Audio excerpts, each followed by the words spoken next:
So the Suzuki GSX S1000GT. I've currently had this a year now, as we're in July, and I thought it's gone past due that I do a review. One for people that are thinking about purchasing this bike, and secondly for people that are stuck between this and a few other considerations. But while I'm just cruising around the town centre, we'll just skip away and just go around the bike and the specs and get the generic stuff out of the way.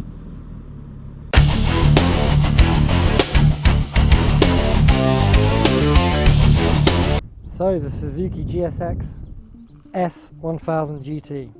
It's a 4-stroke transverse 4-cylinder, 4 valves per cylinder, 999cc, so it's a litre bike. It's got a 73.4 by 59mm bore and stroke with a compression ratio of 12.2.1. It's liquid cooled with a wet sump, fuel injection with wide-by-wire throttle bodies. The exhaust goes 4 into 2 into 1. Actually looks pretty cool, similar to the GSX-R. It's 111.8 kilowatts, 150 horsepower, 11,000 RPM, with 108 newton-meters of torque at 9,250 RPM. 6-speed manual, it's most bikes of this caliber, with an aluminium twin spar frame. Front suspension is inverted telescopic coil spring oil damped, with the rear being link type single shock oil damped as well. Front brakes are 2 by 310mm floating discs with Brembo monoblock 4-piston calipers. Rear brake is just a single 240mm disc. ABS is a standard, which you'd expect from this type of bike. It's 226 kilograms or 498 pounds, so it's a pretty heavy bike, and it's quite high up, seat height being 810mm and a ground clearance of 140mm, so it's quite high. Fuel capacity is 19 litres or 5 gallons if you're in the USA. And it does have a Suzuki MySpin app. Currently doesn't work with my phone, which is a shame, and I've heard some bad things about it. However, if you've got your standard sort of Garmin's or your phone, that'll suffice. It's got a Suzuki intelligent riding system, which includes electronic cruise control, 5 modes of traction, and then a bi-directional clutchless quick shifting. It also has an updated low RPM assistance system. It has a new cast aluminium handlebar, which is wider than previous generations, which I like, and has a USB outlet just to the left, offset from the display. Front nose and fairing is inspired by a stealth fighter, apparently. Pretty cool. LED headlights, it has sort of like a V-shape daytime running lights which are on constantly, and then 2 bulbs. One's just for your daylight, your main light, and then one's for a high beam.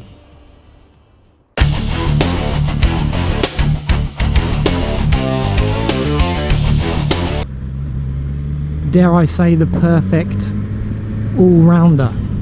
So sport tourers are a dying breed anyway. It's been overtaken by sort of the adventure type bike. However, I'm still in love with sports tourers. I love their versatility, and I love how it's like the best of both worlds. So I get the sport looks and the performance when I need it. Also the touring capability if I do want to stretch out the legs of the wheels, so to speak. So one of the few things that drew me to this bike was the fairing and the looks. It looks very sporty, very mean looking at the front. It's quite a unique shape at the front compared to some of the other bikes. I was torn between this and the Z1000SX, which was what I was previously looking at when I got the Sprint GT. It must just be a GT thing. If it's got GT in the name, I'm going to buy it. But because it's quite high seat height, I think it's 810mm off the top of my head, 31 inches or something. I'm 6'3", so this is perfect for me, or anyone taller. If you're on the shorter side, I'm not sure. I would definitely test ride it if you're one of the shorter riders, because this is quite high up, and because of the weight, I would very definitely test ride this, or at least sit on it. So performance is 150 brake, and depending on your ride mode, you know it's got the horsies. So it's derived from a GSX-R engine, It's just been retuned for sport touring. So the exhaust, it's one of the nicer looking stock exhausts, and it actually sounds pretty good. I did mention in another video in the Chronicles series about I usually buy an aftermarket exhaust straight away. This sounds nice. It's not too quiet and it's not too loud. It's just sort of perfectly centre or in the middle for decibels, but it also doesn't look completely ugly. Definitely consider getting an aftermarket exhaust later down the road, but for the time being it will suffice. I love the TFT display. Personally, I'm not a really big fan of the displays, the electronic ones. I prefer the old analog. I'm old school like that. However, this is pretty good. Shows everything you need to. I like the electronic rev counter, but yeah, I do definitely prefer the analogs. However, this does pretty good. Suzuki do have an app you can get on your phone that connects to this display. However, if you have got a newerish phone, it may not connect, or you may not be able to download the app. For reference, I have a Z Flip, and I cannot download the app because it's not supported, which is a real shame. But I've seen some of the pictures online connecting to the app. Apparently it's not the best app to connect to the display, but if you can connect to it, it's got text and call capability and maps, but I just use my tank bag. I just put my phone here or a mount. Engine, can't fault. Ergonomics, I did say I'm a 6'3", but I am slightly leant forward, slight sport position, knees back or feet back, the pegs are not at the front, so it's a more sportier position compared to a normal tourer. But I'm happy with this, and the bar's almost pretty straight, so you could get bar rises if you wanted to. But position is very comfy. I literally ride this all day. Seen a few reviews online about the seat, however I've had no problems with the seat. Suspension is really good, adjustable forks, but definitely 150 brake horsepower. You can feel it. There's a few different ride modes. You've got A, which is like race mode, B, which is road mode, and C, which is rain, wet, and it just controls the power delivery and throttle response. There's 5 different traction control modes, and you can turn the quick shifter mode on and off. But you've got kind of controls on the side, and you can adjust it so I can see my range, the engine temperature, the air temperature, which I've mentioned in another video. Your average miles per gallon, obviously in first gear 10 miles an hour, 10-11 miles an hour. I'm averaging about 34 miles per gallon. Slightly higher than that once you cruise around. And I do like the clock top right, because usually I'd have sometimes I ride with a watch on and I can check the time, but no, I don't need to. You can set the display to be bright or dark, or leave it like I do on auto. You'll see on a few videos, if I go through a dark patch with some trees, it'll switch to a dark mode, and I like that kind of feature on this bike. Pretty nice bike. There's not many things I can find wrong with it. Some of the reviews online do have a few negatives, and some of them I agree with, some of them I don't. One of the biggest bugbears for me is the lights. Lights are great. You've got like a daytime running light feature strip, 2 bulbs, one for general use and then a high beam, which is there by your little finger. And I will say, when you're riding at night, so when the bike's upright like this, you can see far down the road. It's great.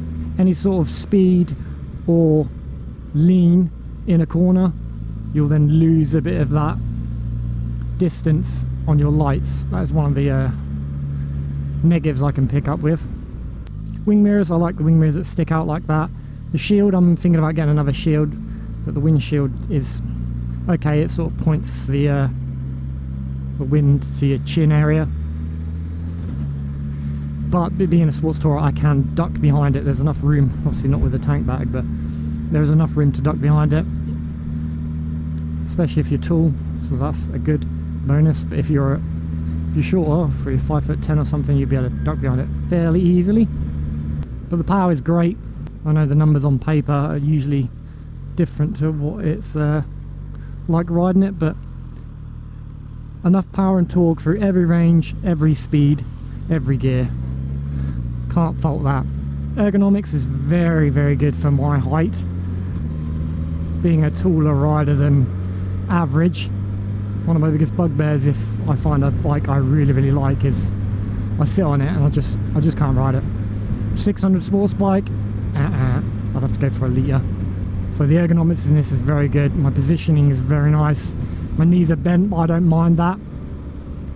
Being in a more sportier position does not bother me. So 20 miles an hour, 4th gear. This will pull. If you get the GT Plus, it comes with the hard plastic panniers. If you get the normal GT like this, you still can upgrade at a later date, which is pretty good. Handling, exceptional. Some sports tourers are a bit lacking, but the majority of them are really good, and this has definitely got the sportier handling. If you want to throw it into a corner, it'll take it. You want to brake late into a corner, it'll take it. If you do wish to absolutely thrash this bike to hell, it will take it, and it will enjoy it, and you'll enjoy it. So for those of you that like mounting your phone here, there's a USB in a waterproof cover, which is particularly handy if you want to charge your phone and stuff. Even with my tank bag, I can run it underneath the handlebars and into my tank bag, no problem, to charge my stuff up. Chain is pretty easy to get to. There are a few bikes that have got like twin exhausts and that, and it's hard to do chain maintenance. Chain maintenance is not too bad on this. One of the drawbacks to this bike is it doesn't have a centre stand.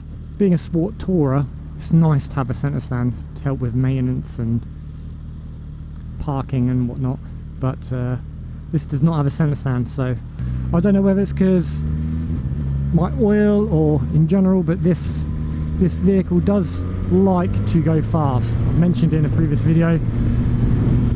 This vehicle does like to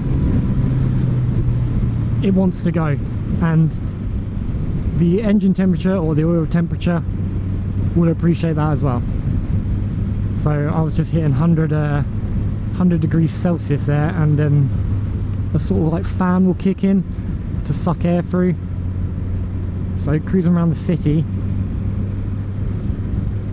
it will suck air. But as soon as you start going a little bit faster, even like 35, 40 there, look, I've dropped down to 93 degrees. So hazards, there's been a few bikes that don't actually have hazards. There's a switch there on my right, you thumb across, plonks the hazards on, and it comes up on the display there. This black part of the display has other icons as well, look. It comes up pretty cool, particularly when you switch it on. Also has a neutral light as well. I'll pop in neutral just so you can see there on the right, left, sorry.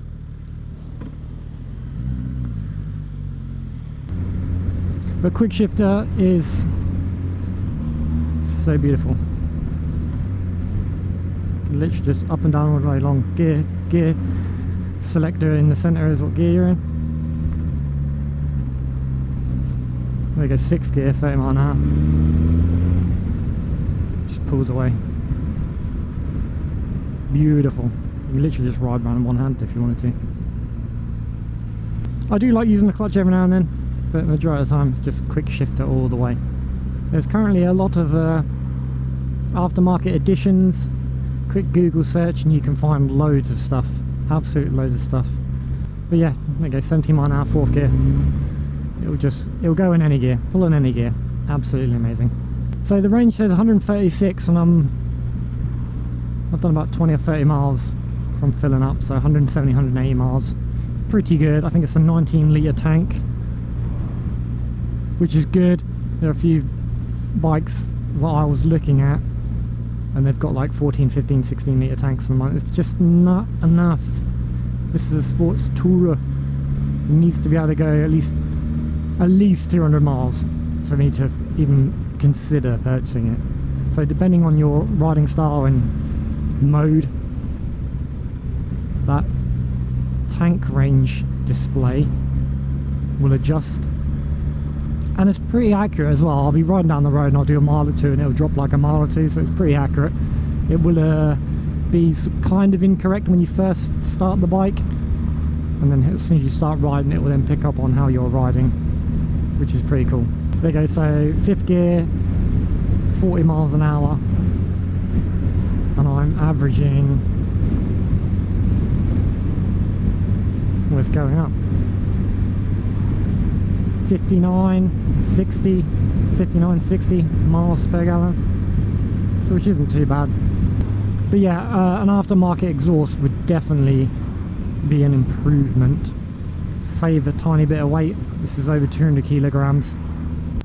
It's gone towards the sportier side of the touring, which I don't mind. I prefer it going a little bit more sporty because I do more bike meets and such than touring. I just want that touring capability. So personally for me this is ideal. But 2-up is definitely okay on this. There's not a tiny seat at the back, and you've got those grab rails that are pretty cool. They look pretty cool and they're good to hang stuff off, but this has no drama. Cruising around slowly or cruising around fast. They even oh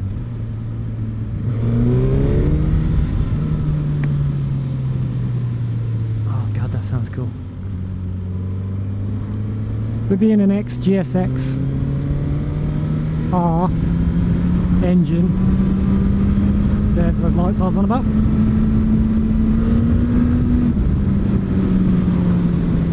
I was trying to do it with staying in the speed limit. So that light comes up and it'll go across the screen and it'll flash yellow and then it'll flash red, depending on what gear you want to stay in. So it comes in a range of colours. I believe it comes in this kind of blue, which I really like, red, grey, black, and a Triton blue, which is like a lighter sort of aqua blue. They all look pretty cool, but there is not many things I can fault on this bike. Is the S1000GT the ultimate sports tourer? Sport tourers are a dying breed now because they've been replaced with the adventure type bike. And as much as I like adventure bikes, don't get me wrong, they've lost that sort of sporty aesthetic look, and this has it, and that's what I like. I want it to look sporty.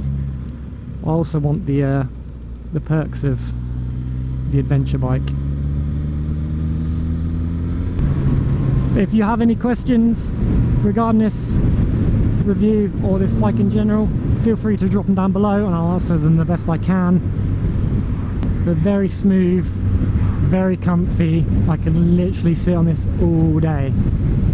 Not a big fan of motorways, but if you are doing a lot of touring or you want to get somewhere quite quickly, motorways and dual carriage roads are usually the best route to take. If that's the case and you don't want to sit on a motorway too long, or you hate being on motorways too long, there is a cruise control. So the cruise control buttons turn on there, and then to set it and resume it is here on your, where your left thumb. Sports tour. Is this the best of both worlds? I believe so. Currently on the market, there's not many rivals, Z1000SX being one of them. But I like to have something a little bit different from the rest of the folks on the road, and the Z1000SX is a very, very popular bike. Common faults, I can't seem to recall any common faults it's had. It lasted through its first MOT, now being 3 years old. So I'll stick up all the specifications and stuff in the comments as well if you wish to check. So yeah, it's a pretty stable bike. The windshield does direct stuff up to your helmet type area. You can get higher or extension screens for it. I tend to not bother. I do like a bit of wind. I like to feel a bit of wind resistance on my helmet area. But what an amazing day to do a review on this lovely bike. If you wish to see more images of this bike, feel free to check out my Instagram. I'll leave the link in the description. So thank you very much, ladies and gentlemen, for watching. If you do have any questions, remember to leave a comment and I'll get back to you. But yeah, if you are considering this bike, it is a real contender, especially in the sport touring category. Dying category at the minute for this type of bike. Get them while you still can. Remember, this is a personal review. No one's paid me to do this. I'm slightly biased because I own it. However, if there's anything negative about this bike, I'm pretty sure I've mentioned it. There's not a lot I can pick up for it, hence why I did purchase it. And I haven't seen many on the road yet. Granted that once you do start looking at a vehicle, bike or car, you tend to start noticing them a bit more on the road, but I haven't had that issue. But yeah, thank you all for hanging out with me, I appreciate it. Any questions you've got, please stick in the comments and I'll try to get back to you. This is a personal review, and I'll catch you all next time for my next review. Take care, guys.